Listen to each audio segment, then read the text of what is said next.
bom estar aqui.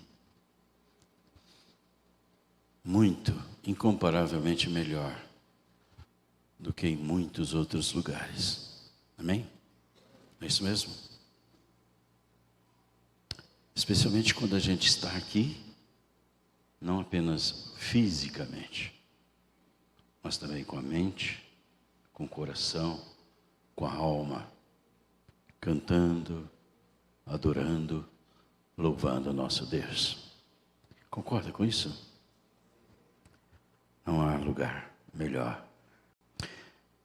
Eu gostaria de meditar com você hoje a respeito das Sagradas Letras. Por favor, levante a sua Bíblia, se você está com a Bíblia na mão. Levante bem alto, bem alto, bem alto. Graças a Deus, graças a Deus. Nós vamos ler a palavra e meditar nela. Vamos fazer isso? O texto é muito conhecido. Está na segunda carta de Paulo a Timóteo. 2 Timóteo, capítulo 3. Nós vamos meditar sobre as Sagradas Letras. Gosto muito dessa palavra, desse termo, dessa expressão, as Sagradas Letras, referindo-se à Bíblia. Este livro que temos nas nossas mãos, que é o livro mais lido em termos mundiais. Todas as nações. Este é o livro mais conhecido e lido. Não sei se é o mais praticado. Possivelmente não. Mas, graças a Deus, porque a palavra já há 3.500 anos, quando Moisés escreveu os 5 primeiros livros, está aí, viva e eficaz. Que grande privilégio nosso. Eu gostaria de convidá-lo a ficar em pé para lermos responsivamente este texto. 2 Timóteo 3, do verso 14 ao 17. Vou ler os pares e os irmãos os ímpares. Vamos ler? Quanto a você, permaneça naquilo que aprendeu e em que acredita firmemente, sabendo de quem você o aprendeu.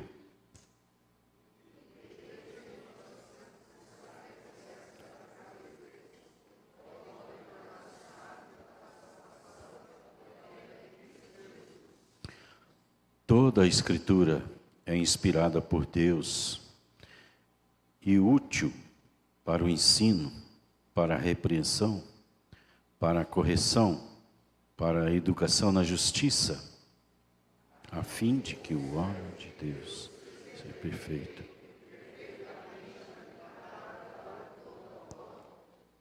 Não feche a Bíblia, deixa aberta, pode sentar.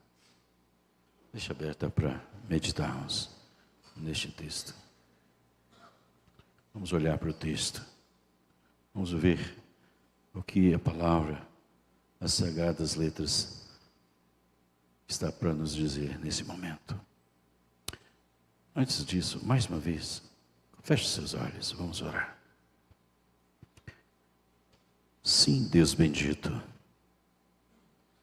este é o melhor lugar. E este é o momento em que suplicamos ao Senhor que nos aquiete a teus pés. Ó Jesus, aquieta-nos. Aquieta a nossa mente, nosso pensamento. Aquieta-nos. Ajuda-nos a, como Maria, quedarmos a teus pés. Ouvir o Senhor. Não apenas com os ouvidos físicos, mas também com os ouvidos da alma. Enche o nosso coração, ó Espírito de Deus, e fale conosco, por favor. Fale ao nosso coração, por favor, Senhor. E que, ao terminar, possamos estar certos de que vamos praticar o que o Senhor tem para nos falar. Em nome de Jesus. Amém. Amém? Esta possivelmente é a última carta que Paulo escreveu. O apóstolo Paulo foi um homem cheio do Espírito Santo desde a sua conversão. O apóstolo, ele foi escolhido por Jesus para pregar aos gentios, ou seja, àqueles que não eram judeus. Então ele é o apóstolo escolhido para pregar para nós, né? Para pregar para nós que não somos judeus. Possivelmente tem algum descendente ou alguém judeu aqui, mas nós gentios somos discípulos do apóstolo Paulo, que por sua vez, discípulos de Jesus, óbvio. No verso 10 do texto, ele está falando a Timóteo algumas palavras, algumas experiências dele mesmo. Ele diz assim: mas você tem seguido de perto o meu ensino, a minha conduta, o meu propósito, a minha fé, a minha paciência, o meu amor, a minha perseverança, as minhas perseguições e os meus sofrimentos, os quais tive de enfrentar em Antioquia, Icônio e Listra. Quantas perseguições sofri, como sofri, porém o Senhor me livrou de todas elas. Na verdade, todos os que querem viver piedosamente em Cristo Jesus serão perseguidos.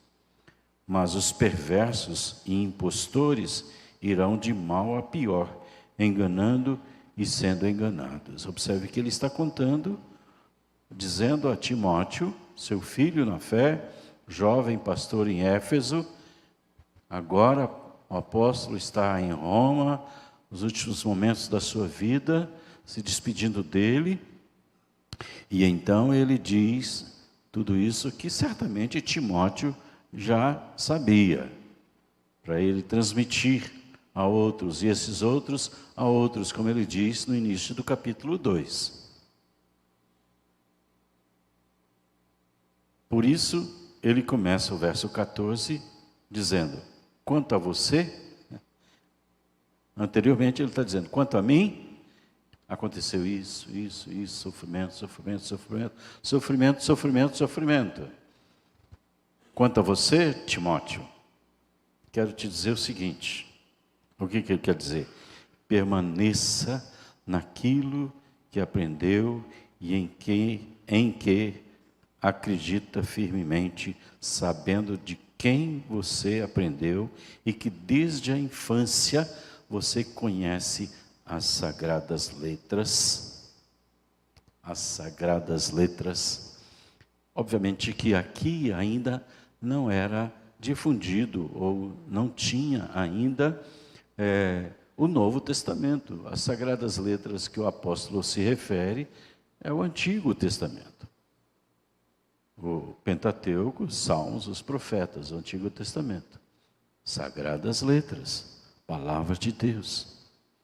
E então, ele vai dizer a Timóteo alguns ensinamentos aqui, que nós, possivelmente, muitos dos irmãos já conhecem muito bem. E a partir do verso seguinte, verso 16, ele vai dizer a respeito do que é as Sagradas Letras, do que são as Sagradas Letras, o valor, a importância das Sagradas Letras. E eu queria abrir um parêntese apenas para dizer a você, minha irmã, a cada um de nós que aqui estamos, que esta palavra que o apóstolo está dizendo diretamente ao seu filho na fé, Timóteo, ela deve ser aplicada a mim, a você, a cada um de nós. Ou seja, não é a Timóteo especificamente que ele está falando. Ele está falando para a igreja, para o povo de Deus, os filhos de Deus, como você e eu somos. O que ele diz? Ele diz a respeito da revelação de Deus. daquilo que Deus deixou para nós, como já disse, desde Moisés até João, em torno de 1.600 anos, Deus quis que o seu povo tivesse em suas mãos a sua palavra, o conhecimento dele. Ele é Espírito, ele não está presente em nosso meio como naqueles poucos anos que Jesus Cristo esteve na presença de Pedro, Tiago, João, etc, etc. Então, toda a nossa vida gira em torno das Escrituras, da Bíblia, das Sagradas Letras. O verso 16 diz que elas são inspiradas por Deus, ou seja, ela é iluminada, foi iluminada, influenciada, motivada, guiada, orientada, aconselhada, por aí vai. Muitos sinônimos dessa palavra inspirada para mostrar a nós que ela vem, está aqui como livro, mas um livro sagrado, santo, especialíssimo, eterno e glorioso. Quando a gente vê do Gênesis ao Apocalipse e começamos a ler com o espírito, com o desejo de fato de ouvir o seu autor, nós não temos outra coisa senão nos quebrantar com a maravilha da palavra de Deus. Por quê? Porque ela é a palavra de Deus. E quando Deus fala ao nosso coração, não há outra atitude senão de quebrantamento dentro de nós, de alegria, de paz, de segurança, daquilo que mais a nossa alma espera, de uma viva fé, uma viva confiança nesse Deus eterno e glorioso. A palavra de Deus é inspirada por Ele, é a própria palavra dEle, não é Paulo que está dizendo, é o Deus eterno e glorioso que está dizendo a você nesse texto. É Deus falando conosco. Entende isso, meu irmão? Se você abre Gênesis, é Deus falando.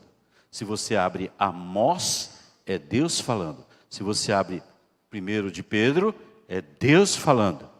Qualquer livro, do Gênesis ao Apocalipse, é Deus falando. Entende isso? É assim que você abre esse livro para ler? E para fazer isso, o Deus Santíssimo, Santo, Santo, somente falará conosco quando nós nos aproximamos dEle, com temor, com tremor, com toda reverência, porque o nosso Deus é tremendo.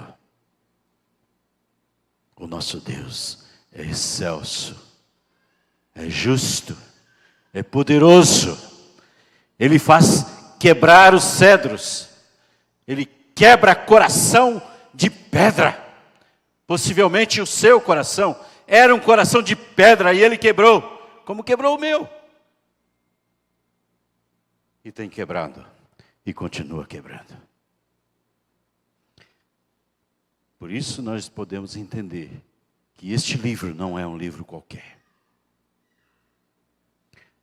O apóstolo Pedro, na sua segunda carta, ele diz: nenhuma profecia ou nenhuma palavra da Escritura provém de particular elucidação. Ou seja, não é Pedro que quis escrever, não é Paulo que quis escrever.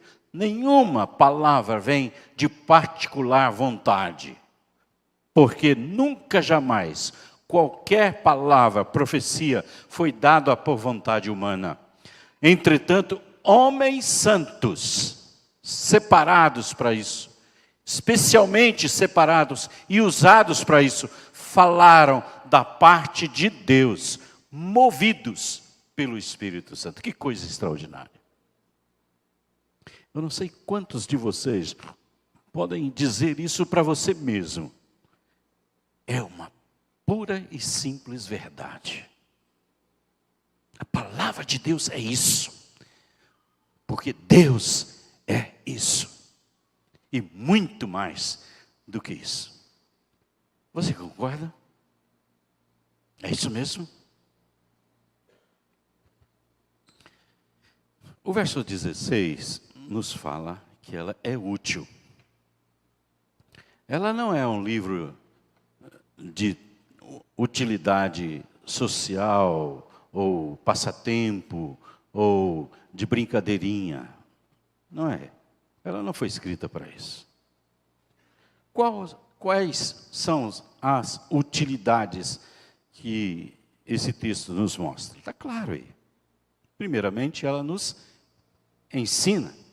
Não está aí escrito isso? Ela é útil para o ensino. Ensino de quê? O que a Bíblia nos ensina? Para que Deus escreveu, deixou a sua palavra escrita para nós? Qual o objetivo? Para nos ensinar o caminho de volta para o céu. O caminho de volta para o Éden. Para a cidade santa, para a Nova Jerusalém. A Bíblia, o propósito, a utilidade das Escrituras, primeiríssima, é essa. O caminho de volta para o Éden. Lá no Éden, nossos primeiros pais foram expulsos por causa do pecado.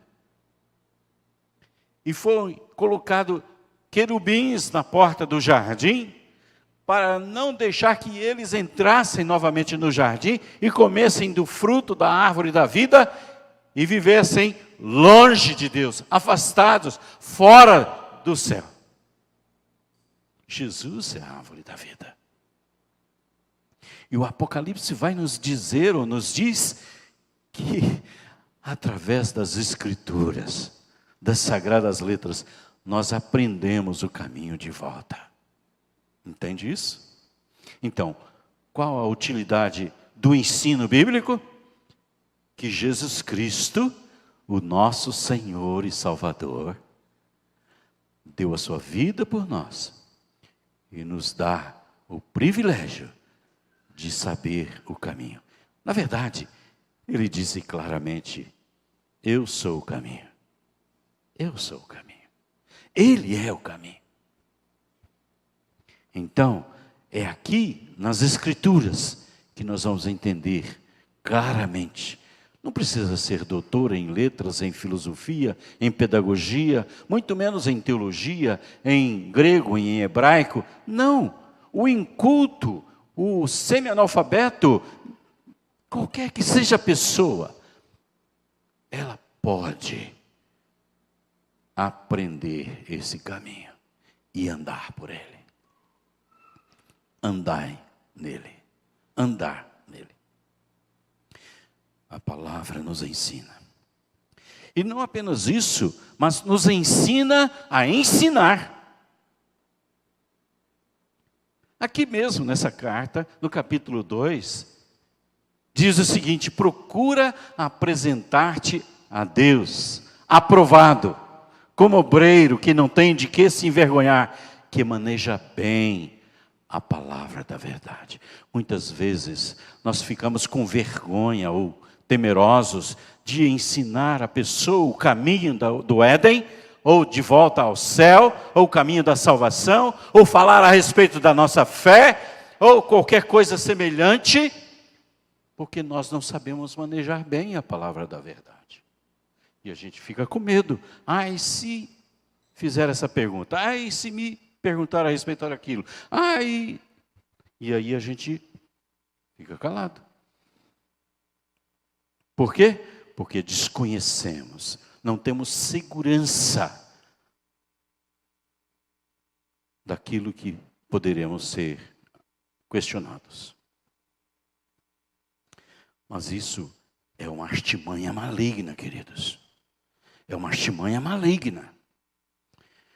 E por outro lado, se você está inseguro, leia, estude, tira seu tempo precioso, para um tempo mais precioso ainda, para ler a palavra, para ouvir o Senhor, para estar em comunhão pessoal com o Senhor.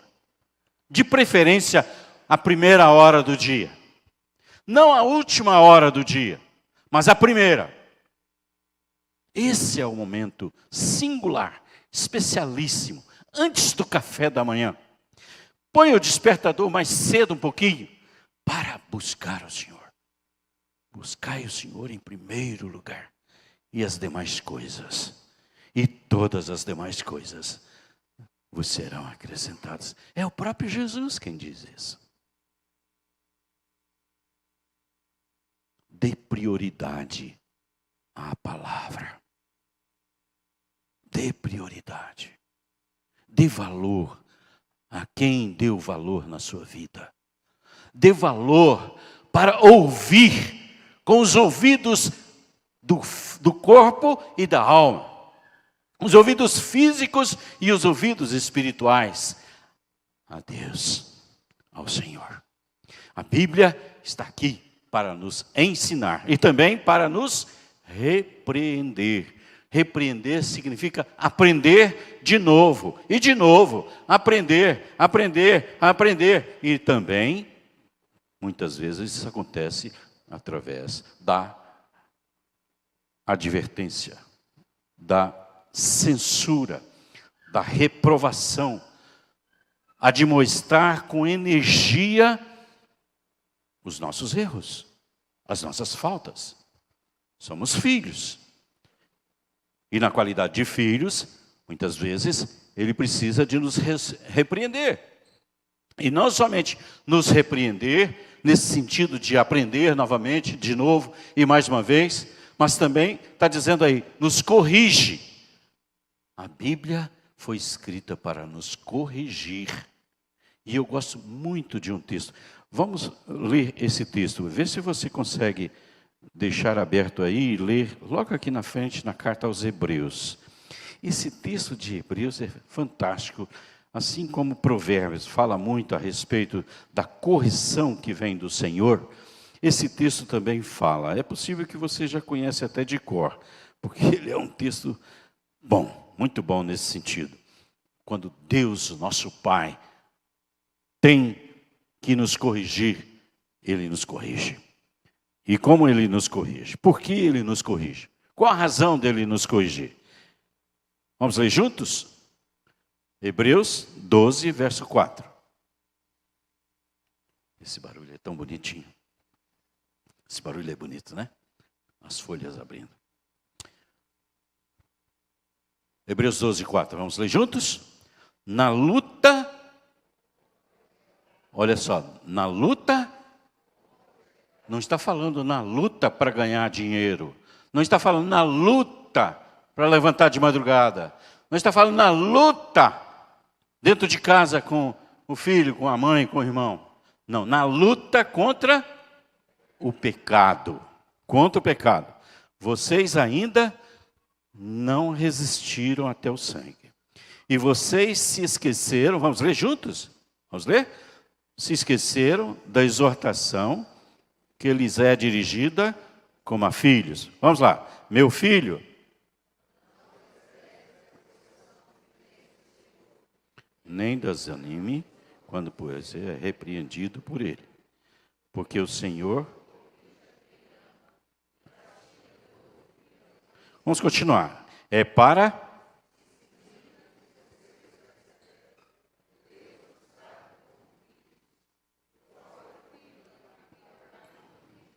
Mas...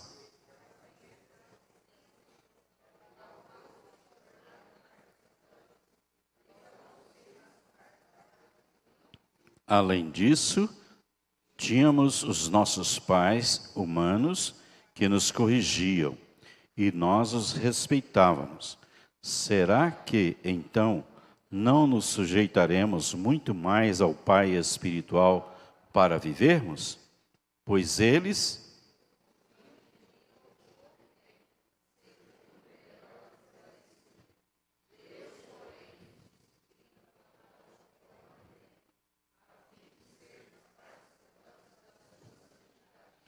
Na verdade, toda disciplina, ao ser aplicada, não parece ser motivo de alegria, mas de tristeza.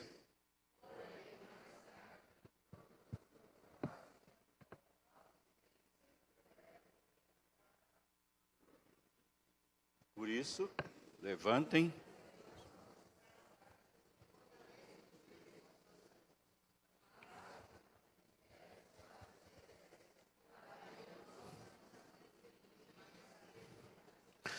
Queridos, nós cremos num Deus santo, justo. A justiça de Deus é inabalável, mas um Deus amoroso. E esse texto nada mais está falando do que isso, de amor. Do amor que um pai tem para com seu filho, sua filha. Esse texto está falando sobre isso. Nós que amamos os nossos filhos, amamos mesmo, não deixamos que eles escolham a vida que eles querem viver. Absolutamente. Uma casa que não tem ordem, que não tem disciplina, que não tem deveres e assim por diante, é uma casa que não tem amor.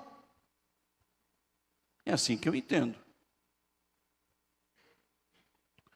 Mas a casa disciplinada, ordeira, séria, a família que leva a sério a sua vida, a começar de mim mesmo, de cada um de nós mesmos, somos ou queremos e lutamos para sermos disciplinados, corrigidos. Necessitamos disso, todos nós aqui. E não importa se já tem cabelos grisalhos ou não. Todos nós precisamos ser disciplinados. E ninguém melhor do que quem é santo, perfeito, puro, justo, amor, como nosso Pai. E como Ele faz isso? Como que Ele nos corrige, nos repreende, nos ensina?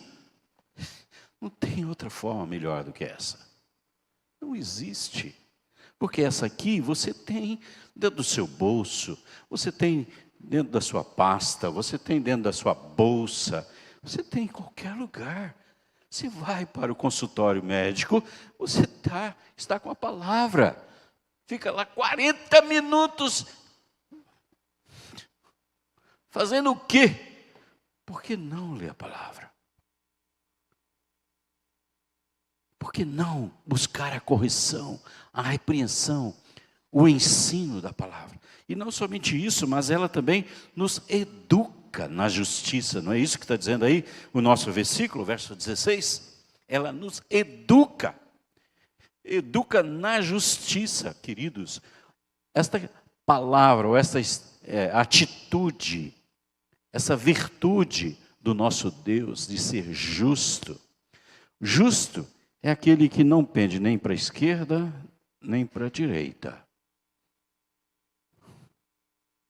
Como seria bom se a nossa justiça fosse justa, né?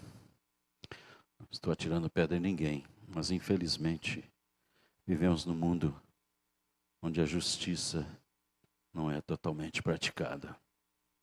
Infelizmente. Sabe por quê? Porque nós, homens e mulheres, desconhecemos muito desta atitude, desse caráter de Deus. Santidade, justiça. E a Bíblia Sagrada está aqui para nos ensinar a respeito da justiça do nosso Deus.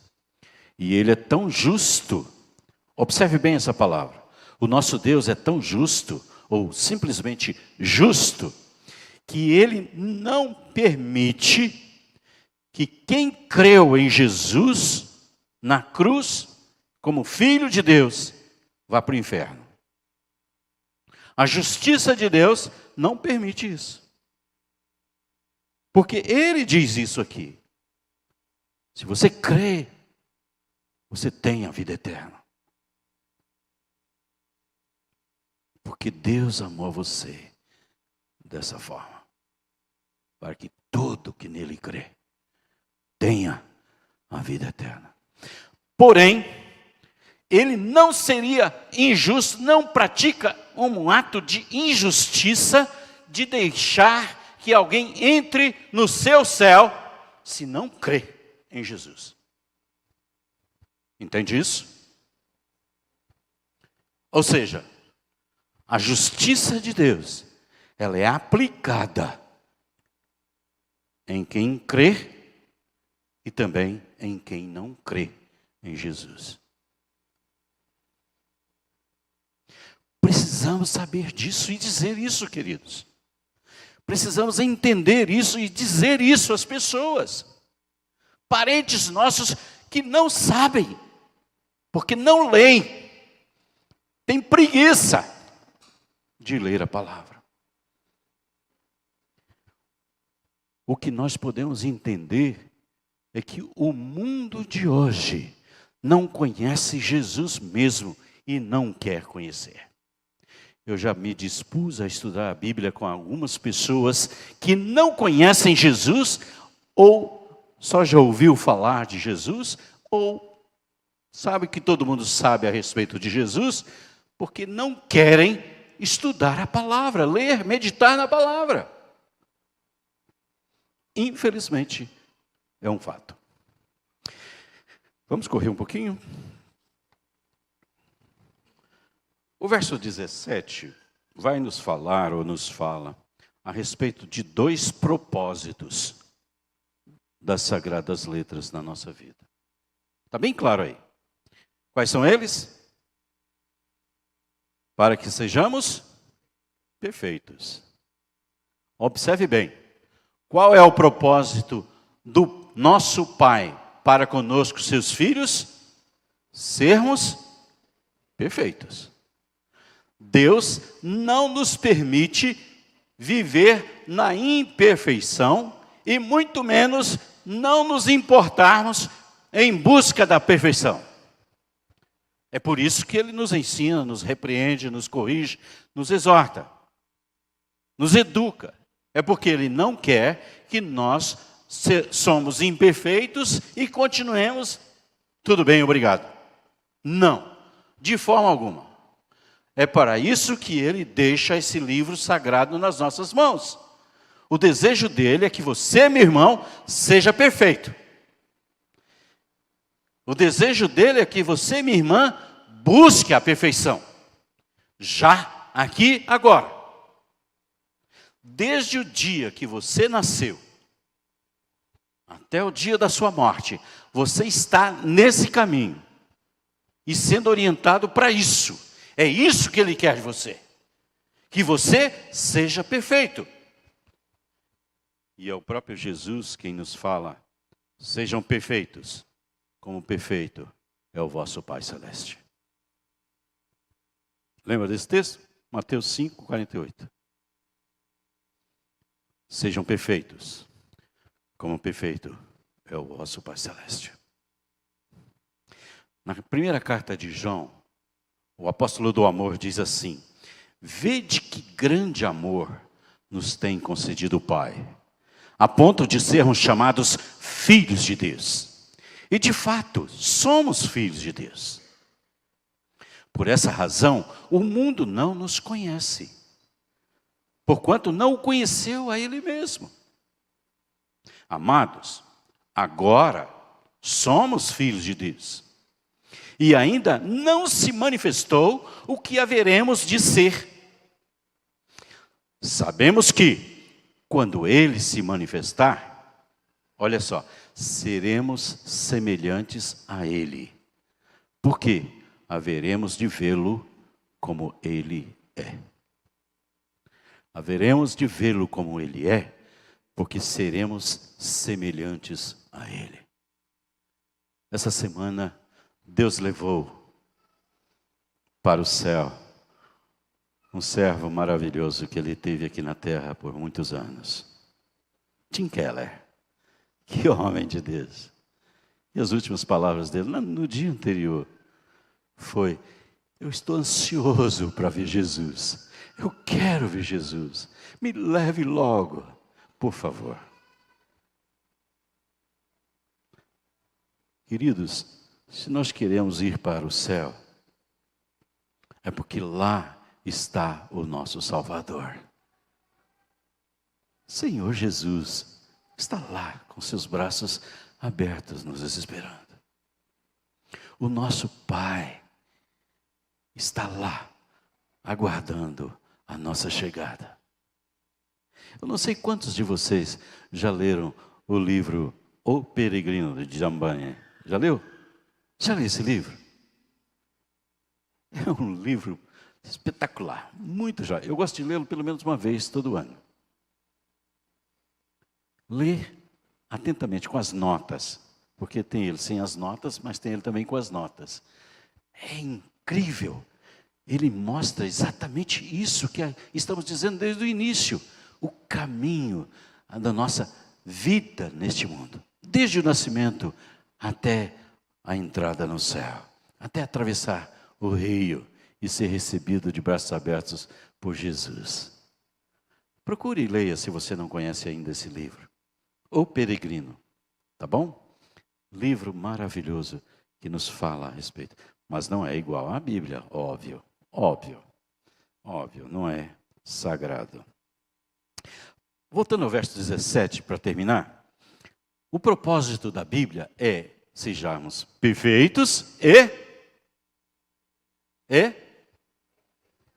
veja o verso, 2 Timóteo, capítulo 3, verso 17. O que diz?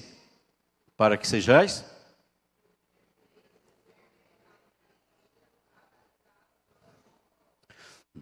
nosso Deus está nos ensinando a não sermos egoístas. Egoístas.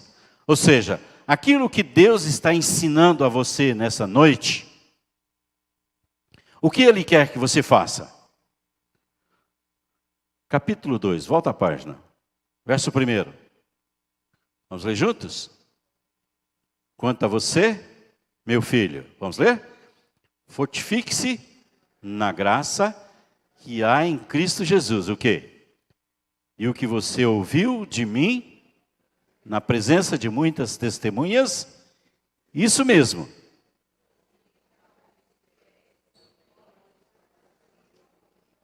Perfeitamente habilitado significa isso. Não somente seja perfeito, mas perfeitamente habilitado. Pronto, sabendo, doutor. Transmita, fale.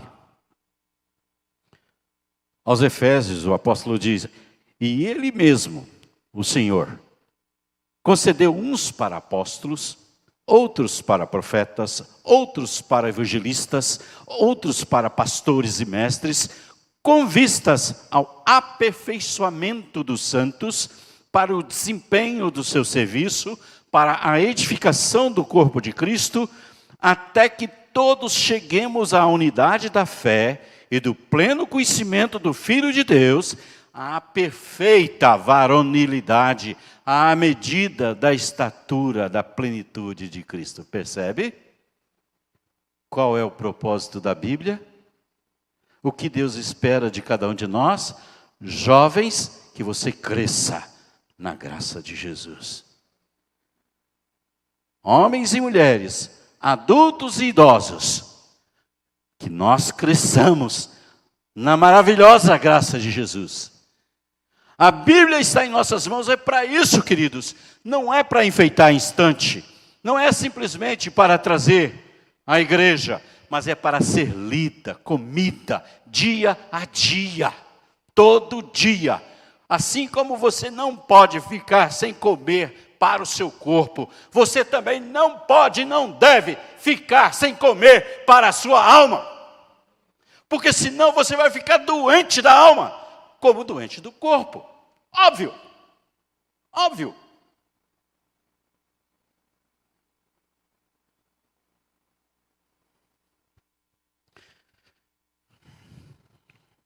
Devemos amar a palavra de Deus,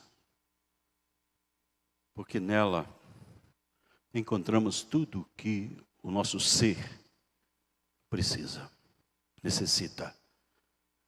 Física, espiritualmente, hoje e para toda a eternidade. Eu gosto muito quando o salmista, no Salmo 119, quem já leu o Salmo 119 todinho aqui? Que coisa. Tem preguiça de ler, né? É o salmo que eu lia no acampamento com os adolescentes para eles dormir. Quando chegava aí pelo 96, já tinha alguém.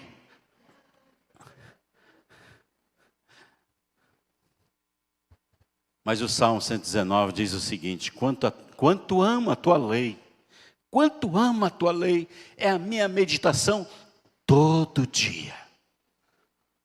Todo dia.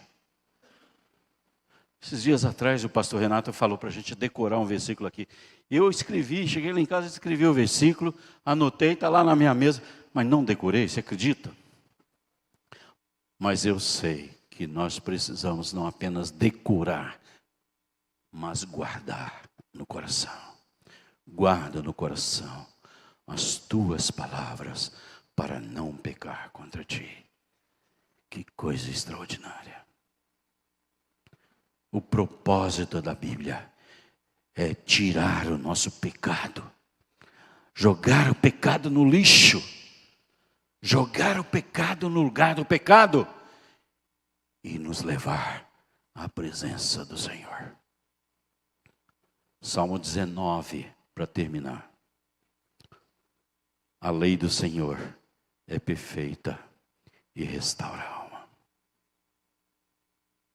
O testemunho do Senhor é fiel e dá sabedoria aos simples.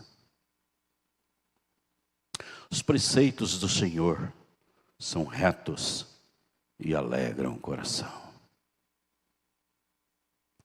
O mandamento do Senhor é puro e ilumina os olhos. O temor do Senhor é límpido e permanece para sempre. Os juízos do Senhor são verdadeiros e todos igualmente justos. São mais desejáveis do que o ouro, mais do que muito ouro depurado, e são mais doces do que o mel e o destilar dos favos. É verdade isso para você? É um fato? Diga para você mesmo, para sua alma. Diga para o Senhor Jesus que está aqui agora. Isso é verdade?